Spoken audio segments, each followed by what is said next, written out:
Com tudo que vem acontecendo no Rio Grande do Sul, eu parei um pouquinho pra pensar e cheguei à conclusão de que as abelhas sem ferrão têm um papel fundamental na redução desses problemas que aconteceram por lá. E antes que você me critique, nós, do Abelhando Mundo Afora, já nos posicionamos publicamente nas nossas redes sociais, divulgando instituições seguras para que a gente possa fazer as doações para o Rio Grande do Sul conseguir se reconstituir e que as famílias afetadas tenham um apoio fundamental nesse momento que estão passando. E além disso, nós também já fizemos a nossa contribuição, mas mesmo assim, eu me senti no dever de alertar a todos de uma coisa muito importante. Então, se você quer saber qual é a relação que as abelhas sem ferrão têm com todas as enchentes e as tragédias que aconteceram no Rio Grande do Sul, em outros lugares do Brasil e também do mundo, por favor, espera um pouquinho, porque agora, editor, roda a vinheta.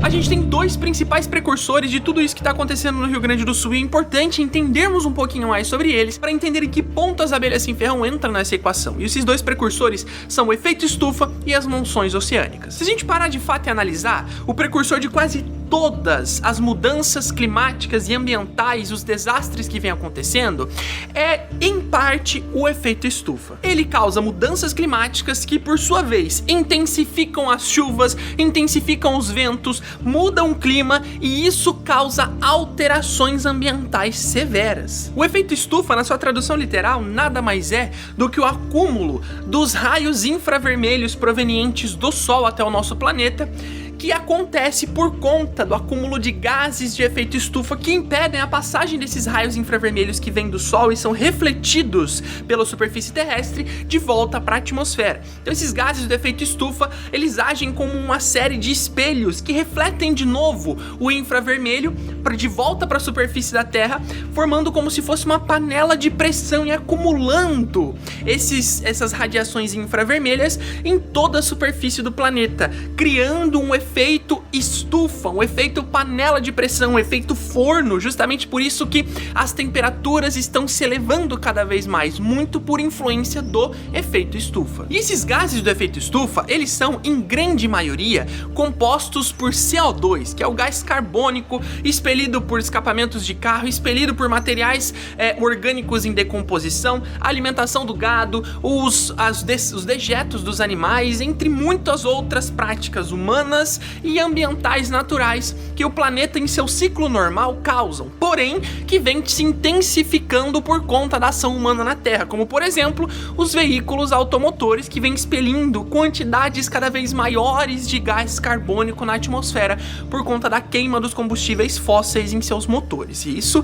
inclusive é um dos grandes acentuadores, além da criação intensificada de gado, que também gera gases de efeito estufa em grande quantidade, como o metano e o gás carbônico, por exemplo, são fatores que foram agravando este problema, aumentando a quantidade dos gases de efeito estufa presentes na atmosfera. E com relação a esses gases de efeito estufa, principalmente falando do CO2, que ele representa quase que 70% da composição de todos os gases de efeito estufa, vem o primeiro segredo do uso das abelhas sem ferrão na redução dos problemas causados por conta desse efeito estufa, por conta das mudanças climáticas, que são justamente as árvores. As árvores, elas atuam como grandes filtros da nossa atmosfera, absorvendo gás carbônico e liberando oxigênio em um processo de alimentação das plantas chamado de fotossíntese. E aí está o primeiro grande ponto de mudança da situação que as abelhas sem ferrão causam.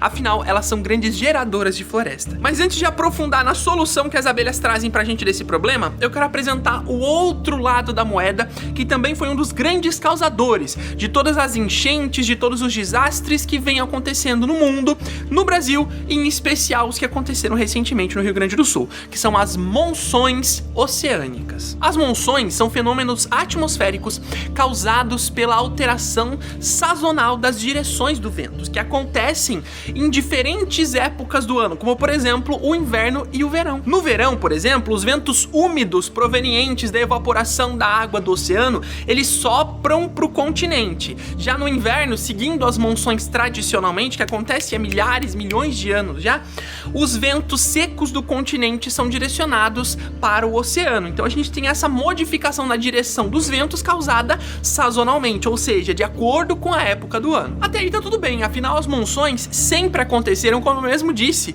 Por que será que então agora elas estão causando problemas? E a explicação para isso, mais uma vez, está nas árvores. Com a redução da cobertura florestal, a gente também reduziu a evapotranspiração das florestas, que contribui para a formação de nuvens baixas, que são essas nuvens mais próximas do continente, não tão altas. E essas nuvens, por sua vez, elas contribuem com o resfriamento e o controle do volume de chuvas tradicional do continente. Essas nuvens, elas trazem chuvas regulares de forma frequente, e não chuvas únicas de forma muito abrupta, como foi a que acontecia no Rio Grande do Sul, que causou esse problema, e que normalmente são as grandes precursoras de outros alagamentos e desastres relacionados ao volume pluviométrico, ou seja, a quantidade de chuva. E sem essa influência dessas nuvens baixas, da evapotranspiração das florestas, afinal as florestas estão sendo derrubadas e isso não está mais surtindo efeito no continente, o que mais causa influência nas chuvas continentais são justamente as monções oceânicas. Só que tem um grande porém, as monções oceânicas não produzem nuvens baixas de chuvas frequentes, elas produzem nuvens muito altas e muito carregadas em água e em energia, que são, por exemplo, as nuvens do gênero cúmulos, como a cúmulos nimbus, uma das nuvens que carrega a maior quantidade volumétrica de chuva dentre todos os outros tipos de nuvens, e são justamente uma das mais produzidas nas monções oceânicas. Essas nuvens, como a cúmulos nimbus, as nuvens de monções oceânicas, como eu disse, elas agregam muita força, muita energia e muito volume de água, e quando elas são trazidas para o continente por falta da regulagem tradicional das nuvens baixas, que são formadas pelas florestas, elas causam um volume de chuva muito grande, influenciando o surgimento de problemas como esse que aconteceram no Rio Grande do Sul, por exemplo. Entendendo sobre as monções oceânicas e o efeito estufa, a gente pode chegar à conclusão de que as árvores são a solução para esses dois problemas. Mas, Gabriel, onde é que as abelhas sem ferrão entram nessa equação? Bom, é muito simples, as abelhas sem ferrão são geradoras de florestas brasileiras. A polinização das abelhas sem ferrão, ela é indireta ou diretamente causadora da reprodução de quase 90% da nossa flora brasileira. Então, se o assunto é gerar mais florestas para reduzir esses problemas, o que vai fazer com que a gente consiga isso são as nossas abelhas. Quanto mais abelhas sem ferrão a gente cria e reproduz, mais plantas se reproduzem, mais polinização é gerada e, consequentemente, mais florestas surgem. Com o aumento do número de florestas, mais carbono, gás carbônico vai ser sequestrado do ambiente, reduzindo os efeitos desastrosos dos gases de efeito estufa, por exemplo. Além disso, mais nuvens baixas são geradas, contribuindo para o equilíbrio no volume de chuva e também na regulagem térmica do nosso continente, o que influencia diretamente nas monções oceânicas, reduzindo a intensidade e a frequência dessas chuvas de monções que a gente acabou de explicar. E esses dois fatores, quando são reduzidos, eles auxiliam na redução dos danos causados pelas mudanças climáticas. Afinal, são dois fatores influenciadores diretos das mudanças climáticas. E reduzindo as mudanças climáticas, a gente reduz a frequência e a intensidade de eventos como esse que aconteceram semana passada lá no Rio Grande do Sul. Mas é claro que nem tudo são flores. Essa não é uma redução imediata que a gente vai ver de um dia para noite acontecendo. É uma coisa que vai levar anos para realmente ser mudada. Nascer, surgir e se desenvolver uma floresta leva tempo. E tempo é uma coisa que as pessoas que foram afetadas por esses problemas ainda não têm. Elas precisam de ajuda agora. O Rio Grande do Sul precisa de ajuda agora para se levantar. E é por isso que agora, nesse momento, a gente deve contribuir com a recuperação, com o apoio às famílias que foram afetadas por esses problemas lá no Rio Grande do Sul. Mas e se, junto com isso, a gente fizesse alguma coisa para evitar os futuros desastres que podem acontecer? Afinal, se a gente não começa agora, isso nunca vai acabar e tende a cada vez mais se intensificar. Por isso, se você ainda não está inscrito aqui neste canal para criar as suas próprias colônias de abelhas sem ferrão em casa e com isso ajudar a evitar futuros desastres como esse, por favor, inscreva-se no canal. E se você sente que de alguma forma esse vídeo pode acabar influenciando outras pessoas a criarem as abelhas sem ferrão também e com isso contribuírem com o nosso meio ambiente e com o nosso Brasil, evitando que os brasileiros tenham que sofrer como aconteceu com o Rio Grande do Sul,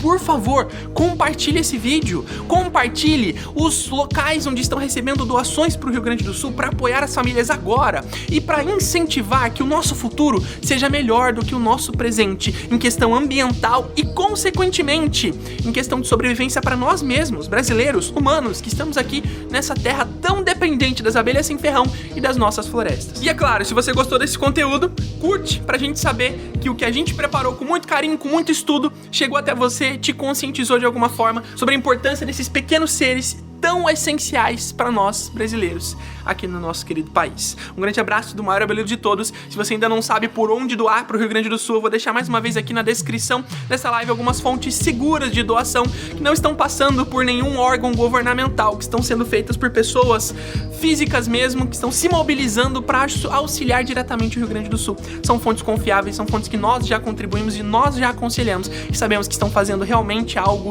para ajudar as pessoas que estão por lá, passando por momentos de dificuldade. Então, se você se conscientizar, se sensibilizar, por favor, ajude também. Clique no link que está aqui na descrição desse vídeo, crie as suas abelhas, faça a sua parte e eu te vejo em próximos vídeos aqui do nosso canal. Um grande abraço e até a próxima, pessoal!